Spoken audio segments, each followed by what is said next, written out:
El eclipse de sol es un evento que siempre ha llamado la atención a nivel humano, porque el sol es el dador de vida. Todas nuestras civilizaciones, incluso toda la vida en el planeta Tierra depende del sol. Y si de repente, en pleno día, se tapa, pues es generador de una serie de mitologías, de visiones, de manipulaciones, bueno, en fin, de todo lo que como seres humanos sabemos hacer al respecto. Hoy vamos a hablar precisamente de este fenómeno que va a suceder el domingo 21 y que no va a ser visible ni en Europa ni en América, va a ser visible en otra parte del mundo. Es un eclipse que no es total, es anular, es parcial, perdón, es parcial. Es un eclipse que se da en un grado muy interesante porque se da en el 29 grado de Virgo después de haber tenido otra luna nueva, Virgo, en los primeros grados. Tiene una serie de particularidades especiales, como el último grado de Virgo, que al día siguiente es equinoccio, que todos los planetas transpersonales están iniciando nuevos ciclos, que todo está en primeros grados.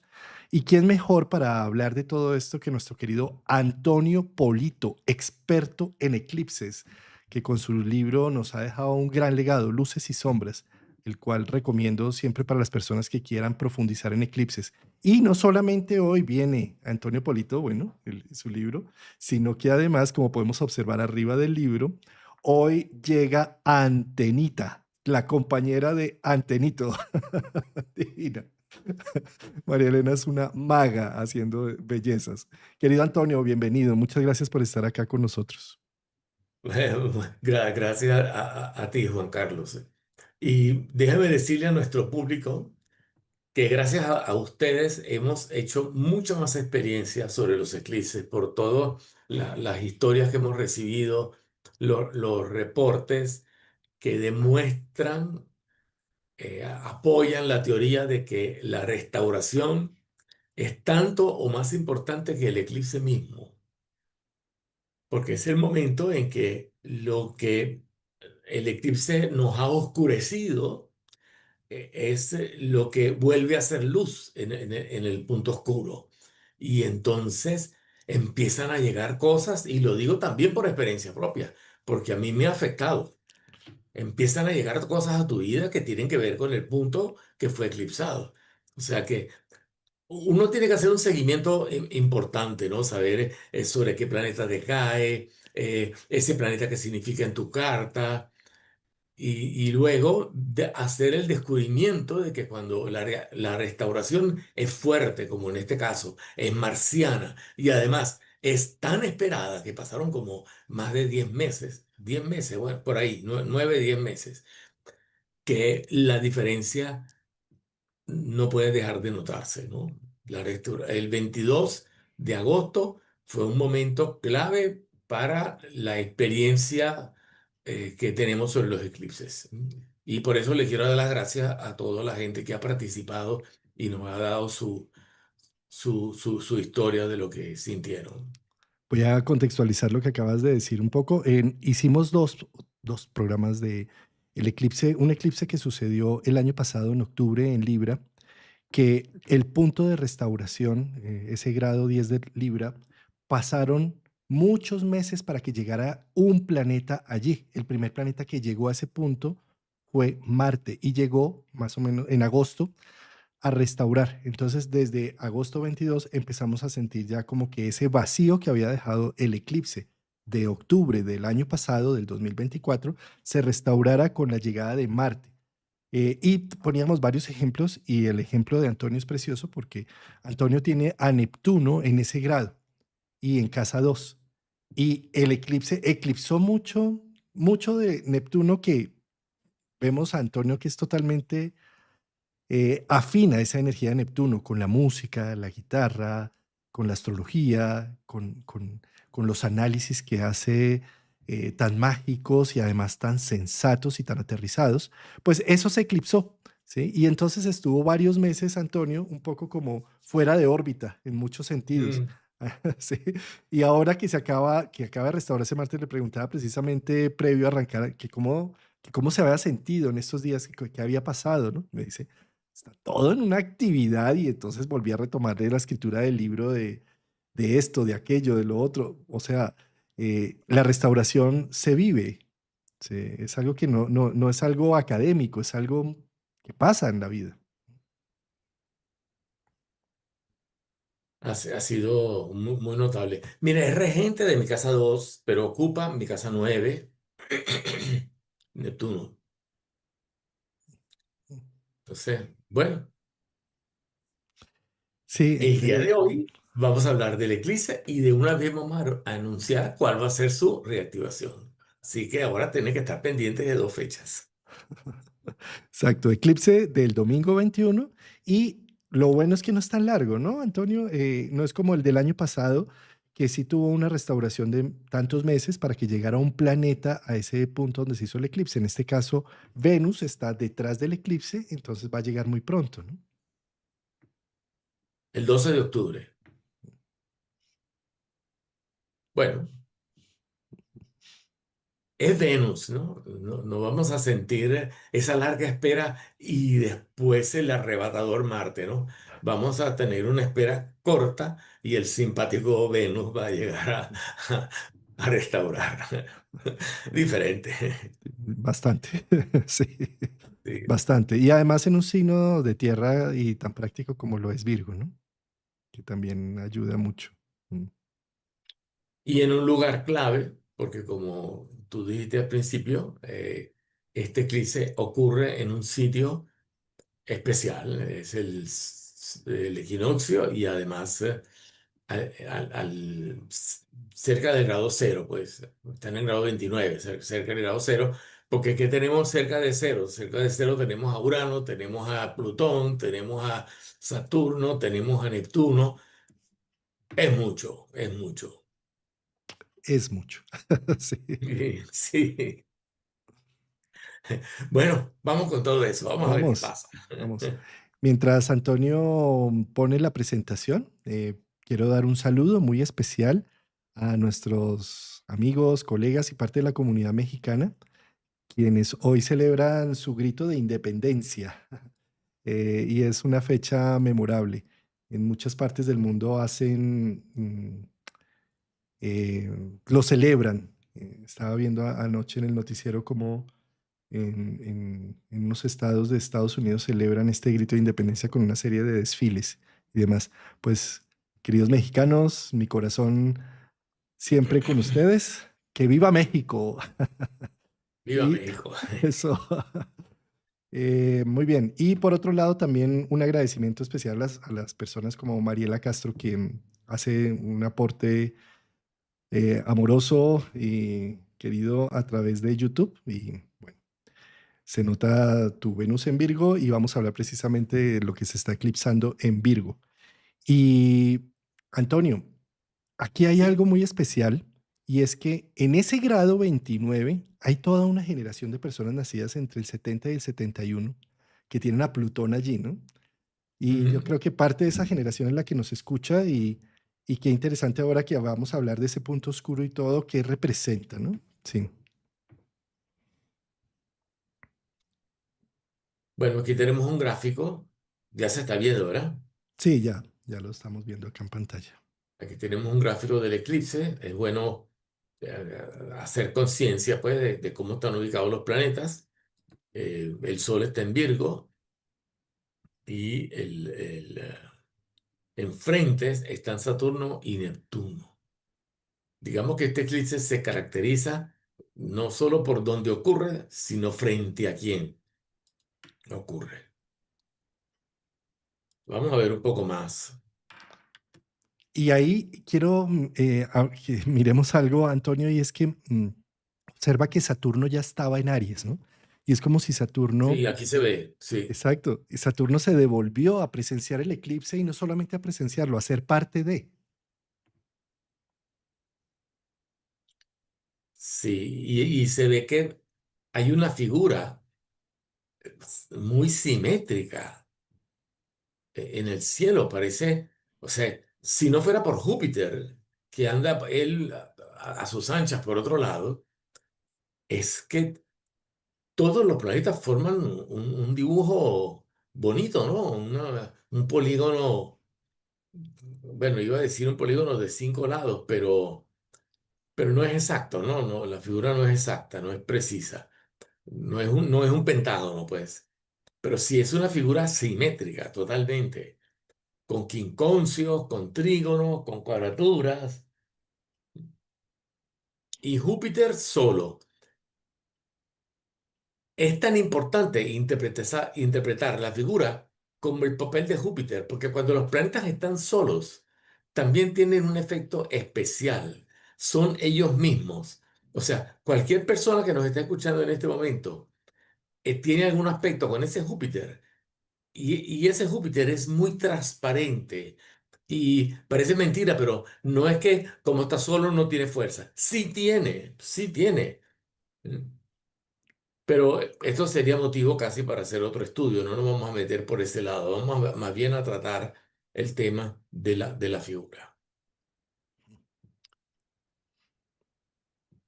Imagínate un bebé que nació hoy, ¿no? Con esa figura.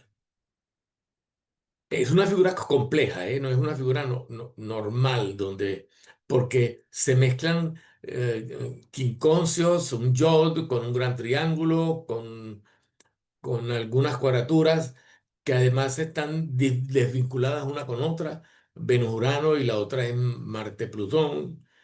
Vaya, cada una de ellas es impactante, pero tiene una naturaleza totalmente diferente, ¿no? Un Venus-Urano es una persona que vive el amor y está abierta a experimentar, a hacer el amor casi que universal, abierto. Y en cambio la cuadratura Marte-Plutón te hace ser intenso, luchador, que no te rindes nunca, que peleas bueno, hasta el fin. Es, se parece me recuerda a la carta de María Corina Machado. Es un líder político, una líder venezolana que tiene esa coratura y ella todavía está ahí dando la pelea. Este, Marte Plutón es un aspecto muy notable. Y Venus Urano también, pero en otro campo totalmente diferente. Son dos cuadraturas, cada una por su lado, y tienen un significado especial. Y luego los planetas, bueno, creo que me estoy extendiendo un poco con algo que no tiene que ver con el No, eclipse, no, pero no. Es valioso, porque hace parte de la energía, es lo que se está gestando, claro. Es en una luna sí, nueva. es que se está gestando una figura curiosa. Los planetas que hacen quincuncio con Saturno, por ejemplo, que son Venus y Marte, son planetas muy libres, son planetas que ignoran a Saturno porque el quincuncio es un aspecto de ignorar, de no tomar en cuenta, de no considerar. Entonces, se muestran de una manera libre, espontánea, sin restricciones. Bueno, imagínense que Venus, el planeta del amor, está fluyendo como a él le provoca, y a Marte igual, ¿no? Y además ellos dos, Venus y Marte, están haciendo un sextil. Bueno, es una figura increíble. Podría seguir diciendo cosas, pero vamos a pararlo ahí. Creo que es una figura como para meditar sobre ella, Bueno, pues por eso es que apareció Antenita. ¿no? Por eso estamos aquí. Y Antenita, fíjate, está ahí, o sea, Venus y Marte aparecieron haciendo de lo suyo. Sí, liberados. Bueno, sí, podemos seguir comentando la figura, ¿no? Venus, los planetas que están en quincuncio con Plutón, como Venus, que hace quincuncio con Plutón, son planetas que no se comprometen, ¿no? Es decir, porque Plutón tiene que ver con el compromiso sólido y firme hasta el fin, pase lo que pase. Venus no se mete con eso. Venus más bien se siente libre, a sus anchas. Es un amor espontáneo, además de tenerle el aspecto con Urano, ¿no? Está retado por Urano, porque el aspecto es una cuadratura, a que el amor se vive de una manera abierta, de una manera espontánea, libre. Ahora, ustedes dirán, bueno, que está en Virgo, que está restringido. Bueno, no tanto restringido, lo que está es canalizado, porque cuando un planeta está en Virgo, elige algo y da toda su energía ahí, ¿no? Entonces, no podemos decir que pierde fuerza, sino que concentra fuerza. Eh, eh, Eso es lo que pasa con Virgo, ¿no? Yo creo que eso de que en Virgo las cosas se limitan porque se canalizan, Se optimizan. no porque están débiles, porque no pueden, porque les cuesta. No, no, no, no, se canalizan. Entonces, claro, se dirigen todos al mismo objetivo. De hecho, el eclipse también es en Virgo. Sí, Sí, Antonio, y Virgo está supremamente tocado entre eclipses, em, entre equinoccio, porque date cuenta que al día siguiente tenemos el día siguiente del eclipse, tenemos el equinoccio de Libra. Y el equinoccio de Libra, al estar Venus en Virgo, tiene un sabor de Virgo. O sea, este año el claro. equinoccio va también a manifestar esta concentración y esta dirección que tiene Virgo de eficiencia y practicidad. Voy a hacer un comentario sobre este equinoccio.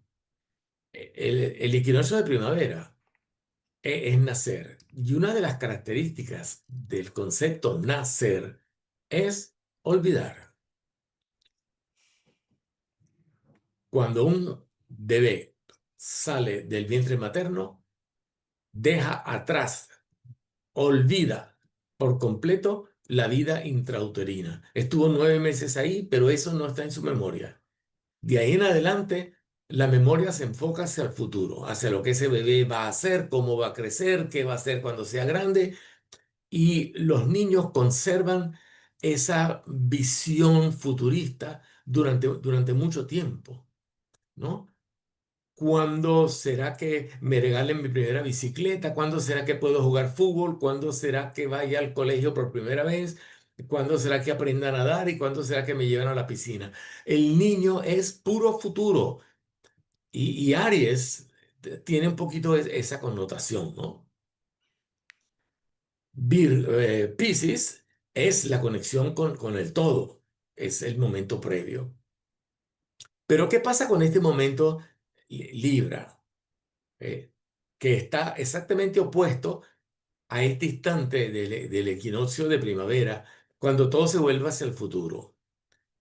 Que Libra es el momento cuando por primera vez se empieza a dirigir la mirada no, hacia el pasado para saber qué es lo que yo he hecho hasta el momento. O sea, qué es lo que yo he conquistado, qué son los valores que yo he añadido a mi personalidad, cuánto valgo, qué merezco. Por eso que Libra es como la justicia, ¿no? Es ese punto medio donde tú te miras a ti mismo. Dice, ok, he llegado hasta aquí, que yo me merezco al llegar hasta aquí. ¿Con qué persona me puedo unir para compartir el resto de mi vida? Porque Libra también es el momento en donde uno empieza a pensar en la unión. Entonces, se podría decir que a partir de Libra empieza a funcionar la memoria. Y de hecho, todos los signos, desde Libra en adelante hasta Piscis, la memoria juega un papel importante. Eh, para poder entender el elemento eh, Libra, para poder pesar, yo me tengo que comparar. Y Libra tiene que ver con esa idea. O sea, yo estoy aquí en este mundo y yo me empiezo a comparar con los demás. Y para comparar tengo que conocer. Entonces estoy estudiando a los demás, entendiendo a los demás, ¿m? Dándome cuenta que no estoy solo. Será por eso que Antenito consiguió su novia ahora. No, no estoy solo, tengo mi contraparte. Entonces, este equinoccio se basa en todo eso, ¿no? Y resulta que ahí es donde ocurre el eclipse, ¿no? A un grado, ¿no? De este punto, ¿no? Entonces, hay un vacío en esta encrucijada celeste, pues, esta encrucijada cósmica, zodiacal. ¿Se forma un vacío? Pues sí, pero un vacío corto, porque el planeta que va a restaurar esta oscuridad va a ser nada más y nada menos que Venus, el propio regente de Libra. ¿Y en qué circunstancias? En unas circunstancias impactantes, que las vamos a ver ahora más adelante, pero no quiero salir de esta figura. Pero más adelante vamos a presentar la figura de la restauración, porque ustedes ahora ya saben lo que es, ¿no? Y cuando yo ponga la restauración, perdón, cuando Juan Carlos y yo pongamos la restauración, tengo que empezar a pensar como Libra, pues entonces lo entenderán mejor. Me encanta. Impecable lo que acabas de hacer con los equinoccios, Antonio. No lo había escuchado de esa manera y me fascina, porque definitivamente todo nacimiento requiere olvidar. Sí, Todo nacimiento. Y además, ¿qué tanto estamos dispuestos a cerrar en ese olvido una situación para realmente nacer?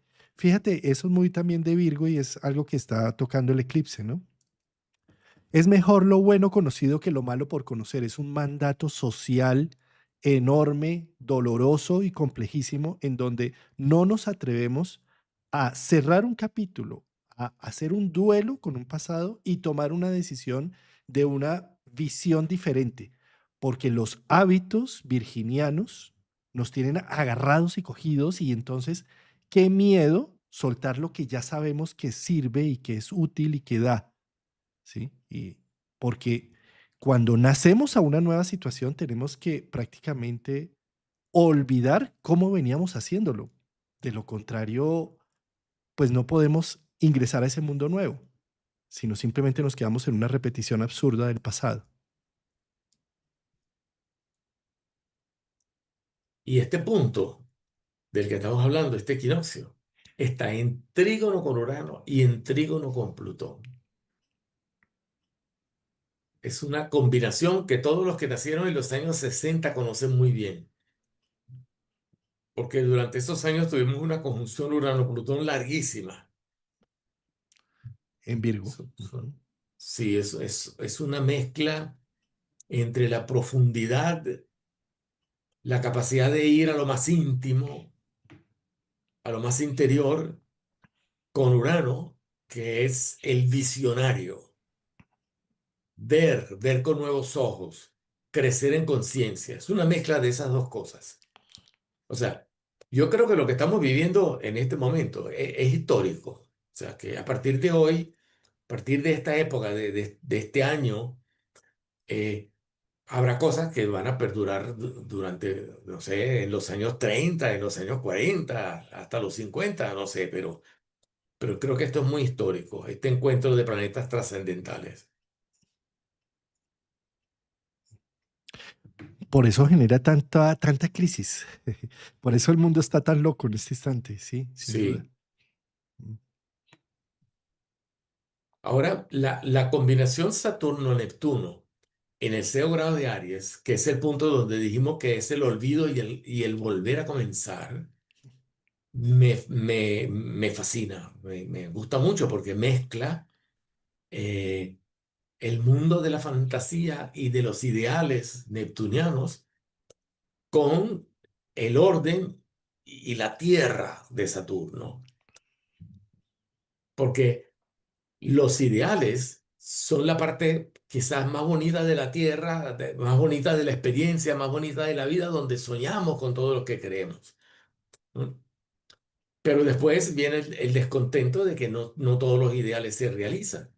Pero ¿cuáles son los que sí se realizan? Los que le hemos puesto Saturno. O sea, los que hemos luchado por ellos para llevarlos a tierra, para convertirlos en hechos.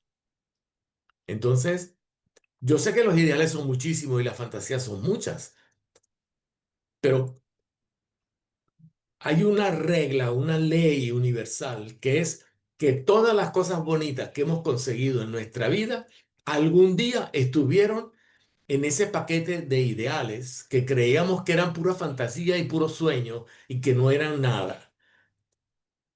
Bueno, de ahí salen los que sí van a hacer algo, los que sí van a darnos algo en nuestra vida, los que sí nos van a nutrir, los que sí vamos a poder vivir y decir, oye, esto estaba en mi mundo de sueño hace tiempo, pero ahora está en mi mundo real y lo tengo. ¿Mm? Es un equilibrio que se juega entre Neptuno, que te da todo, y Saturno, que te dice, dedícate a lo que puedes hacer de forma concreta. Es una mezcla entre esas dos cosas que están haciendo ahora, en este momento. Adivino. Porque, Antonio, esto que estás relatando de Neptuno y Saturno no es algo común. Neptuno, para llegar a la grieta cósmica de Piscis a Aries, se ha demorado más de 160 años. Saturno, para llegar a la grieta cósmica, se ha demorado de 27 a 29 años en llegar allí. ¿Sí? Entonces, estamos hablando de que esto se está gestando ahí una semilla de larga data, en donde está Sí, poniendo en evidencia a qué le estoy apuntando con mis sueños, con mis ideales, con lo que me da vida también, porque soñar nos da vida, porque además soñar nos hace seres humanos, en el sentido de que somos la única especie que es capaz de ver en imaginación algo y después encontrar las herramientas para ejecutarlo. Entonces es el símbolo más humano, Neptuno, Piscis, porque vivimos lo que soñamos en algún momento de nuestra vida y tener esta conjunción con Saturno es plantar la semilla de volver realidad los sueños, de desilusionarnos en las visiones para ver qué tanta capacidad tenemos de aterrizar el proceso y el proyecto, y aterrizar a tierra profundamente nos llena de miedo, de inseguridades, porque una cosa es soñar y otra cosa es vernos con la realidad. Y todo esto se hace en el grado cero de Aries, 29 de Piscis, ¿sí? Lo cual está diciendo el eclipse, está poniendo en evidencia el evento de una gran semilla en donde se rompe una continuidad para ver cómo nos ponemos a prueba con eso y cómo empezamos a ejecutar esa tarea y esa labor. sí, el cerebro de Aries es como un reseteo, ¿no? Vamos a resetear. Dejamos atrás todo. Y entonces este juego entre ideales y realidades aparece después del reseteo. Entonces es bonito, es la primera página de una historia que se está escribiendo en este momento. El reseteo hace que sea una primera página, que no haya páginas anteriores. Entonces, bueno, Por eso, a ver, yo también pensaría, qué tan dispuestos y disponibles estamos nosotros para dar ese paso de cerrar un capítulo, hacer un duelo. Fíjate que no hay nada que nos conduzca más a ser adultos y a ser individuos que aprender a hacer duelos. Cuando yo elijo una situación, inmediatamente debo duelar la que dejé atrás. Si sí. yo no hago ese duelo, nunca doy el paso hacia adelante, y eso es esa grieta cósmica. Cierre de procesos para abrir uno nuevo. Por eso que la cuadratura, que es lo que tú estás nombrando sin nombrar, es una condición humana. Elegir, renunciar e ir en donde nos llaman. Es una condición humana. O sea que las cuadraturas no las tienes solo en tu carta entre los planetas, las tienes porque la vida es así.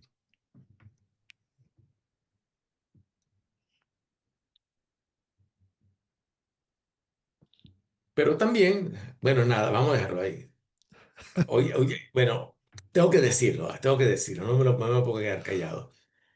Es que las cuadraturas tienen lo que hemos dicho, pero el sitio donde nosotros vivimos no es plano.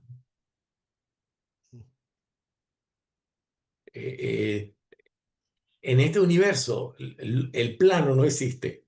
Todo es circular o esférico. Por lo tanto, tú dibujas una cruz sobre una pelota, prolongas los lados de la cruz y se van a conseguir del otro lado. Es decir, tú crees que estás dejando todo porque te estás yendo por un camino y estás llorando por lo que dejaste, pero la cruz te lleva al reencuentro, porque vivimos en un universo que tiene como la forma de una esfera, no, no es plano nuestro universo. Nuestra condición de vida no es plana, es esférica. El universo nos lo muestra. Qué bello eso. Cuando creemos que estamos renunciando, olvidando, duelando, lo único que estamos haciendo es caminar para un próximo reencuentro. Exacto, sí, sí, sí. Nuestro universo no es plano.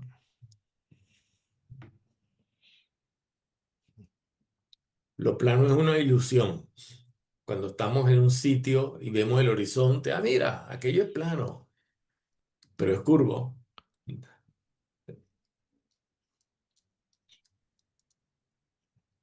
Sí. Los mismos ciclos planetarios. Es una ilusión considerar que lo que sucedió en un momento dado no va a volver a suceder. Saturno en 29 años, Júpiter en 12 años, Marte en 2 años. ¿Sí? Todo está en eterno ciclo y que además ese ciclo también está viajando a nivel de la galaxia. Entonces está haciendo Sí. en espiral. No solamente es curvo y vamos a retomar al mismo sitio, sino también estamos avanzando en un gran ciclo gigantesco que no alcanzan en términos humanos.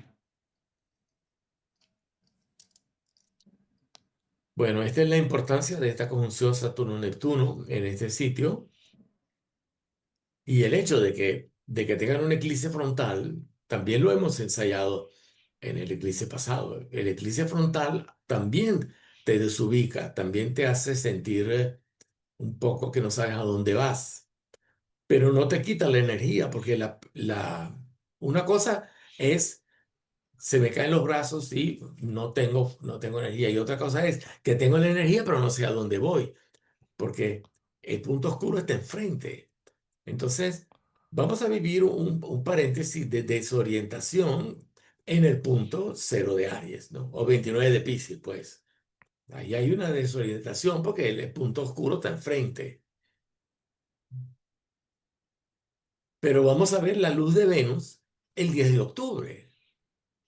Vamos a vivir un encuentro, una aproximación,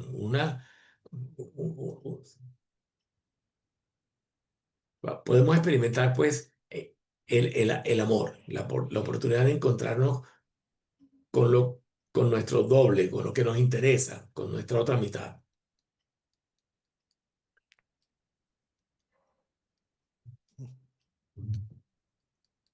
Y bueno, como todos los eclipses hay que localizarlos. Estamos hablando de fechas, creo que eso lo puse aquí, ¿no? Vamos un poquito, no, aquí.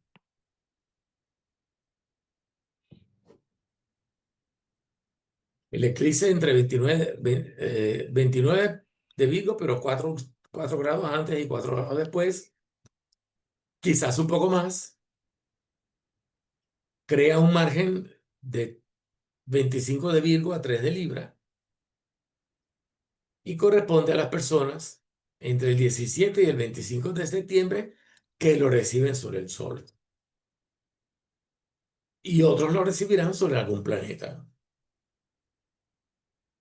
Yo no sé si alguno de ustedes que nos está escuchando tiene algún planeta ahí o en un equinoccio o en el otro equinoccio. Yo no tengo planetas por ahí. Entre en los últimos grados de Pisces, desde el 25 de Pisces al 3 de Aries, y viceversa, donde está realmente el punto oscuro, que es entre los 25 de Virgo y 3 de Libra. Esos puntos son los que tienen los planetas ubicados allí, van a tener un punto oscuro, van a tener eh, un oscurecimiento pasajero, una ruptura de continuidad a lo que normalmente hacen. Por ejemplo, la generación 70-71 que tiene Plutón allí, es algo así como con la obsesión que se tiene con un Plutón en Virgo de que el caos no se apodere de mi vida, con la necesidad de tener todo bajo control y tener todas las opciones en capacidad de vista, o sea, Plutón es como esa alma selvática que dice no se me puede escapar un detalle, porque si se me escapa este detalle viene el caos a apoderarse de mi vida. Mm. Eso se eclipsa, eso se apaga por unos instantes y es un momento de coger el control, arrugarlo y decir, ya, no más, a ver, vida, ¿qué me quieres dar? ¿Qué me quieres decir? ¿Cómo me quieres mostrar? Si yo no puedo salir un día de mi casa sin tender la cama, a ver qué pasa. ¿Y qué pasa si la dejo extendida? ¿Qué va a suceder? A ver, ¿será que se me cae el mundo? ¿Será que sí es algo así como me doy el permiso? ¿Y qué pasa si dejo que las personas que me rodean hagan lo que necesiten y no como siempre estoy tratando de controlar las cosas? ¿Qué pasa? A ver, ¿hacia dónde me muestra esta dirección? No sé, es un momento también de mucho, de poder ver y descansar de estar sosteniendo la vida, de creerse narcisistamente, como un Plutón allí, de que por mí es que el mundo está girando. No, señor. O sea, tú eres una pieza más en este proceso. Entonces, un poco ese eclipse encima de Plutón está diciendo como, suelto, me libero.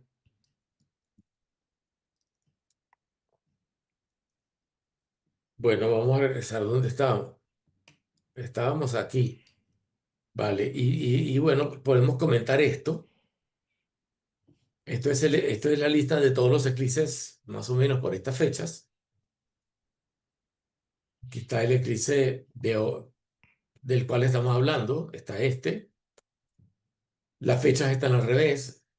Año 2025, mes septiembre, día 21, 29 de Virgo. Aquí están las dos oposiciones. Y aquí está la restauración. Y bueno, aquí pueden ver los eclipses que nos esperan. 28 de Acuario, 20 de Leo, 17 de Acuario. Ahora vamos a empezar a hablar de Leo y de Acuario. En el 2026. Hasta el 2028 vamos a estar hablando de Leo y de Acuario y de Leo en cuanto a eclipses de Sol.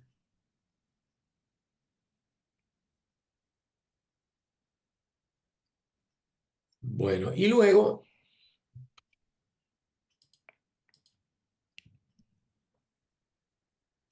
bueno, este es un resumen. Estamos hablando hoy, en este momento, de un eclipse de corta duración que se restaura el 12 de octubre. Y es de la restauración. Esto vale la pena comentarlo. Que pasa algo con los eclipses, que uno de los eclipses no los aspecta. Uno no pone cuadraturas, trígonos al eclipse. Pero la restauración sí. Porque si el eclipse es un vacío no puede aspectar a algo. O sea, pero la restauración es un planeta y el planeta sí puede ser leído en función de sus aspectos. Entonces tenemos una restauración bellísima, con un Venus haciendo un triángulo equilátero casi perfecto con Urano y con Plutón.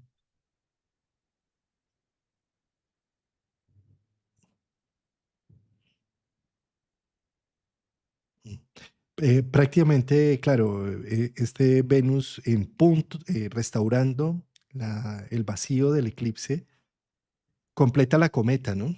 La gran cometa cósmica entre Urano, un triple trígono, Urano, Plutón, Venus, con la cola de la cometa hacia Saturno, Neptuno. Exacto.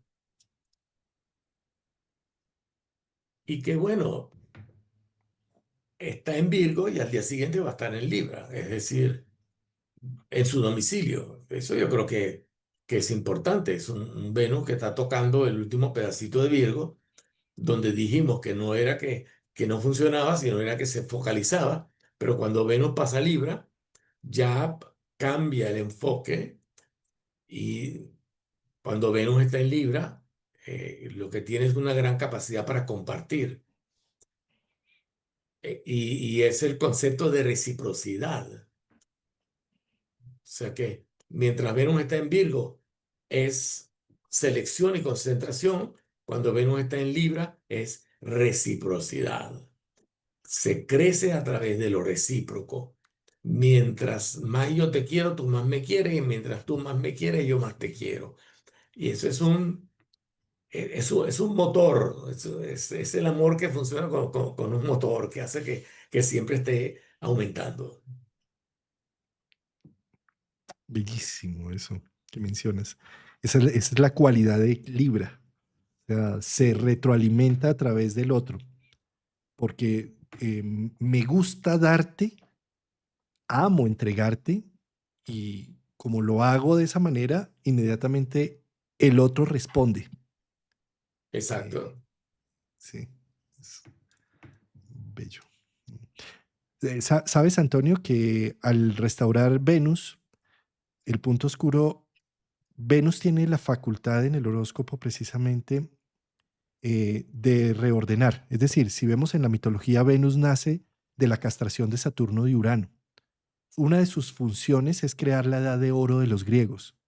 Es decir, puede ser que la vida no sea tan bonita como lo estaba mostrando Urano con niveles de perfección, pero cuando nace Venus dice, esto puede ser también bonito y podemos embellecerlo y podemos encontrarle valor y podemos hacer que esto sea un recurso. Estos son temas de Venus que cuando llega precisamente a un punto oscuro del eclipse, por ejemplo, lo que estábamos mencionando de gente que tiene de pronto a Plutón ahí, es la forma de entrar después a ver de una manera armoniosa lo que quedó y de lo que queda, cómo podemos hacer reconstrucción bella, gozosa e incluso placentera. Como esa generación es Plutón y Plutón también rige los ritos de paso, los ritos de iniciación, en donde morimos a una sustancia para nacer a otra.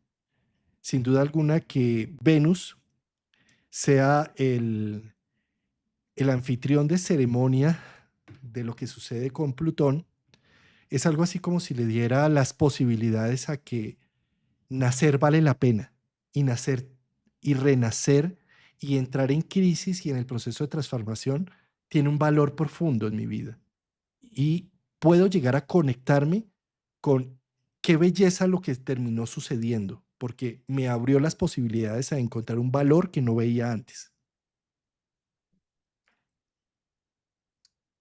Mira, hablando de Venus, Eso. me trajeron un café. Me llegó este regalo aquí a mi derecha, llegó y se fue, me dejó un café. Nuestra querida María Elena. María Elena, sí.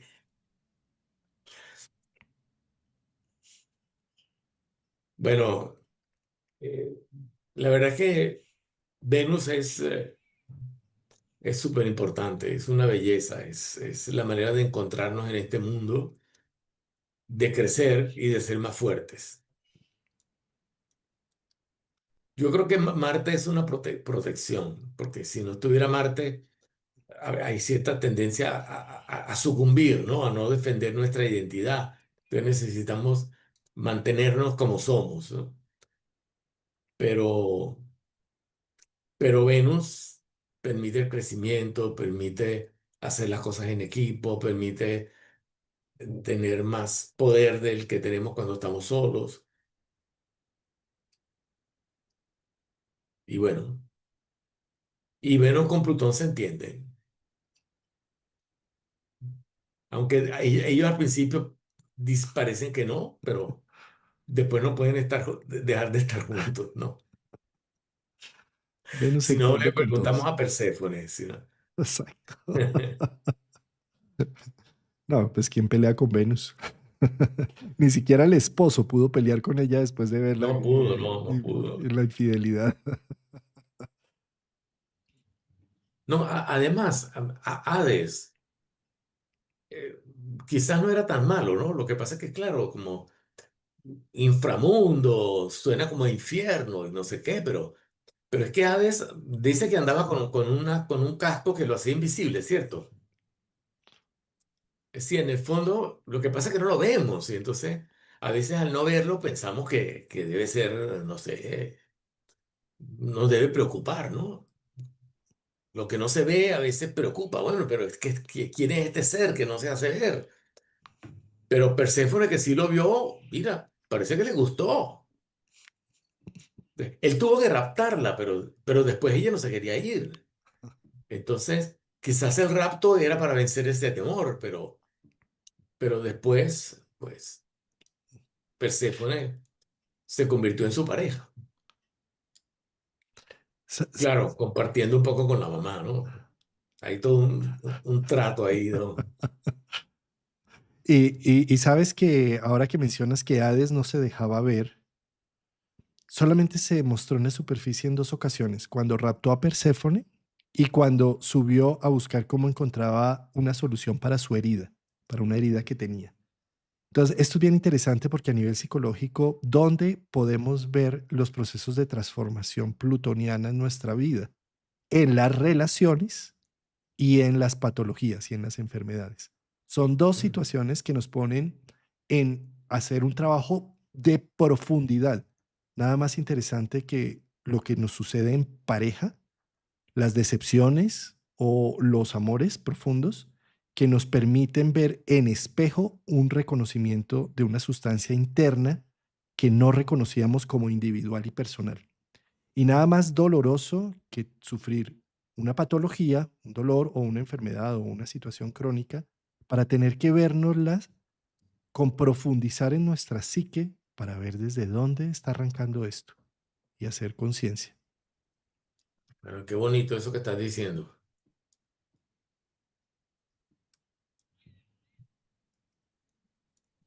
Bueno, nada. Yo a veces me voy con el pensamiento, no lo puedo evitar, ¿eh? Hago pausas Es lo que me encanta. Una de las cosas que y más disfruto de nuestros encuentros, te soy sincero, Antonio, son los silencios, porque estamos acostumbrados a estar disparando todo el tiempo, pero en los silencios hay, hay otro lenguaje y también se está comunicando. debe ser porque estudié música y uno sabe que en algún momento tiene que dejar un espacio de silencio para que después lo que suene, suene mejor. Eso lo hacía mucho Beethoven. En la música de Beethoven hay silencios, silencio inclusive que a veces te sorprende. Yo creo que Beethoven fue el inventor de los silencios en su música.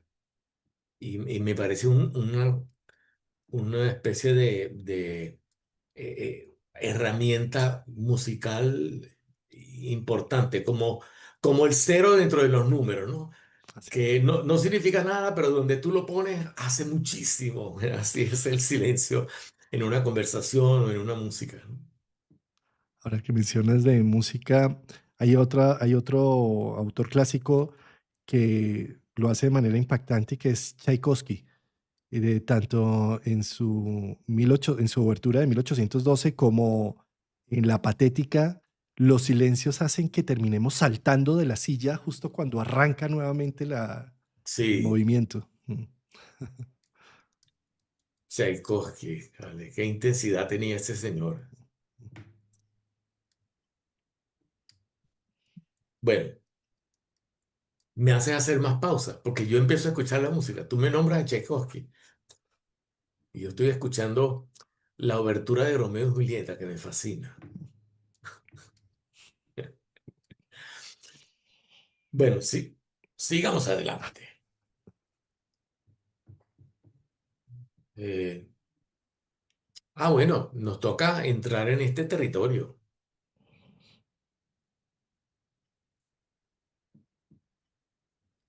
enfocar un poco lo que hemos dicho desde la perspectiva de las 12 personalidades zodiacales.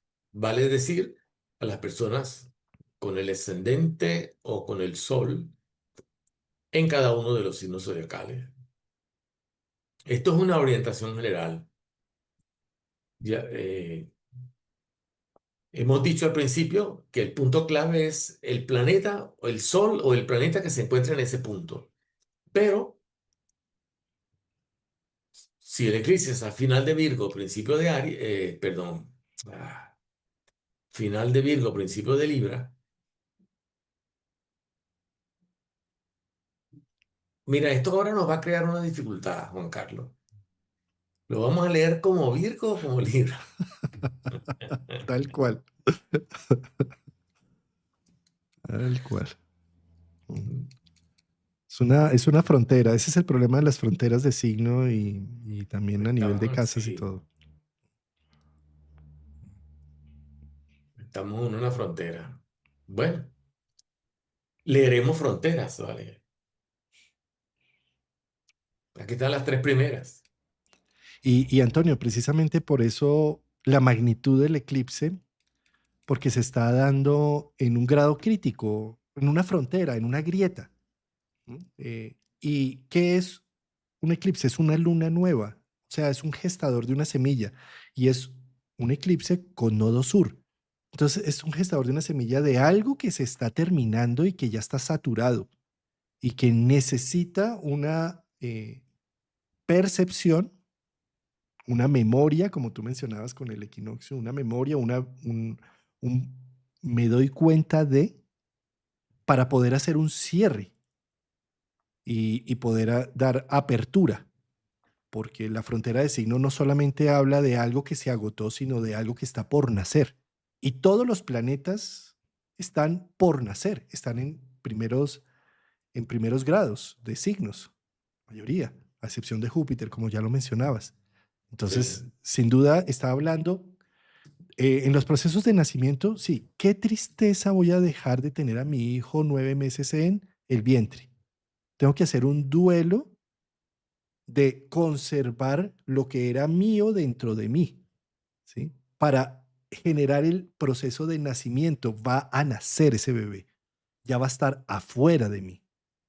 Y tengo ese mismo contacto, pero ya tengo que enduelar que 9 meses estaba con antojos, hubo un cuidado especial, hubo una serie de atenciones que se acaban y que inicia ahora un proceso en donde no voy a volver a dormir, voy a tratar de estar leyendo a alguien afuera para ver qué es lo que realmente necesita, ¿sí?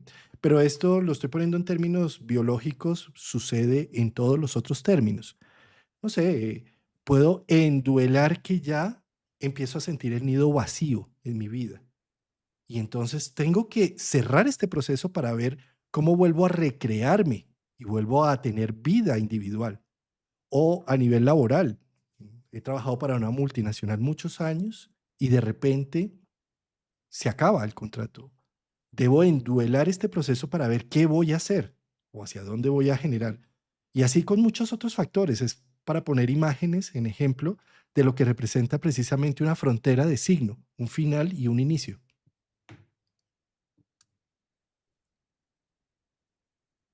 No solamente tenemos el eclipse en frontera, sino que tenemos una carga importantísima que también está en frontera en, en Piscis Aries, que sería Saturno y Neptuno. Entonces, vamos a ver cómo lo enfrentamos. Aquí tenemos el signo Aries